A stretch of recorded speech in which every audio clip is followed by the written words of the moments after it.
They're frustrated over rising prices, a weak peso, and job cuts. But the worst may be yet to come for many in Argentina.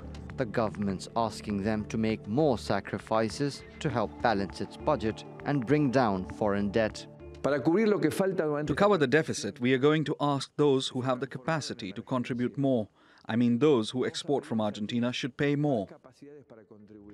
The government's slapping taxes on the export of grains and some other goods. It's also shutting down 9 ministries to bring down expenses.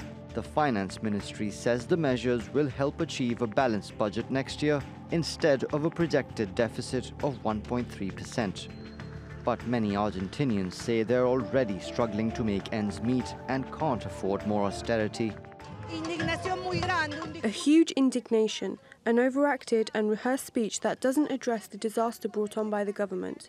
They have impoverished us and are sending money abroad. Others say the government's shutting down vital services to pay off international creditors. Halving ministries implies a really dire situation for the public administration and the state. They are reducing the state. They are shrinking it. The state is losing its power to regulate. President Mauricio Macri says the new taxes are temporary and will be lifted once the economy improves.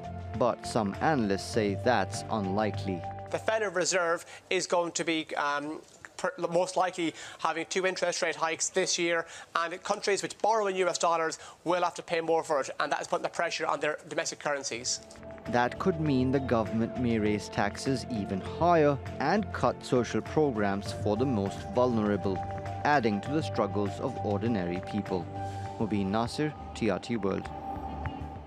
Let's get more on this now with our editor-at-large, Craig Copetas, who's in Paris. Hello there, Craig. So I understand that the government has to raise taxes at some point in this process, but taxing exports at this time seems particularly foolhardy. I mean, wouldn't it be more advantageous for them to take advantage of the drop in the currency to make their exports more competitive? Not if you want to borrow $50 billion from the International Monetary Fund, as are. The IMF enforces 2 very important bureaucratic terms: conditionality and structural adjustment. The Roman senator Tacitus probably described it better. They made a desert and called it peace. It's not. The problem facing Argentina and the other countries caught in this fiscal crisis is this, and it's not pretty, Azar. The criteria and statistics the IMF uses to define success when it sits down with its bankers are the same criteria and statistics that spell doom for the very people the IMF is there to help. And that is the big conundrum. If you want the money, you got to play by IMF rules. Right. They're the new gunboat. Right. While we're talking about the IMF, that $50 billion standby facility, Argentina has now started talks to speed up the disbursement of that $50 billion.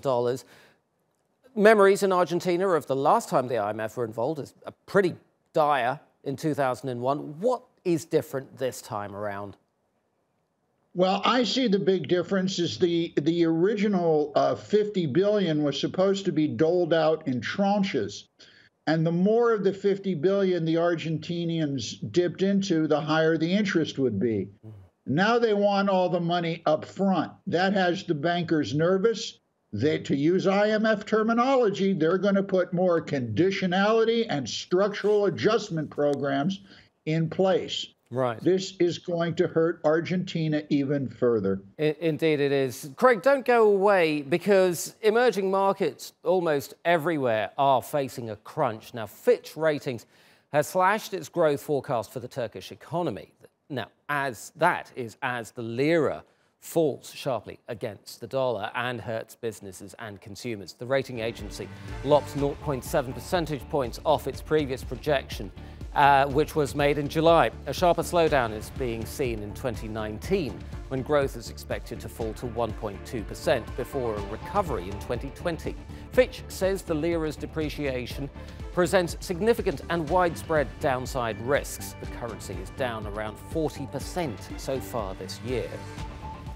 So Craig, look, we're seeing the crises, plural, among emerging economies. And that is mainly being driven by the financial markets themselves, isn't it? Absolutely. What we have here is this fierce battle against the collapse of investor confidence, and it's collapsing. Now, Argentina and Turkey have a lot in common. They both have large current account deficits, ghoulish dollar-denominated debt, and double-digit inflation.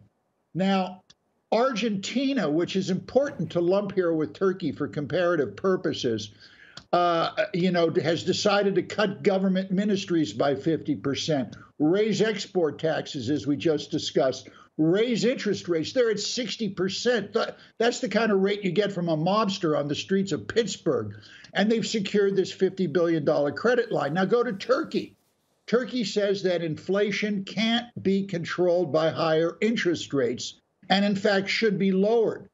Now, the central bank might do that, but that still hasn't ended the slumping lira or the peso. So what we're left here with and this is the second conundrum here that no one can solve, the orthodoxy of the IMF no longer works, and the unorthodoxy that Turkey is trying to employ here also might not work. Right. So that is the reality of this situation. Yeah. That's where this clash is, and you're looking at nothing. If this continues, Azar, you're looking at nothing short of a new Bretton Woods type conference to redefine how global finance is structured. That's where we're heading here. Interesting times indeed. Craig Copetas in Paris, thank you.